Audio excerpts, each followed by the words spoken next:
गीत संहिता 1 सफलतार पथ प्रथम पद जेउ जन दुष्ट मानक मंत्रणारे चले नहीं अबा पापी मानक मार्गरे ठिया हुए नहीं कि अबा निंदक मानक सभारे बसे नहीं। द्वितीय पद मात्र सदाप्रभुंक व्यवस्थारे जहार आमोद थाए ओ जे दिवारात्र ताहांकर व्यवस्था ध्यान करे से धन्य।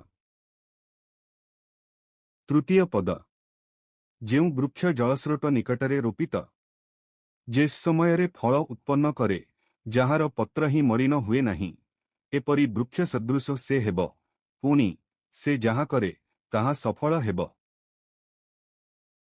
चतुर्थ पद दुष्ट माने से प्रकार नुहंती मात्र वायुद्रा चालित तुषतुल्य अटंती।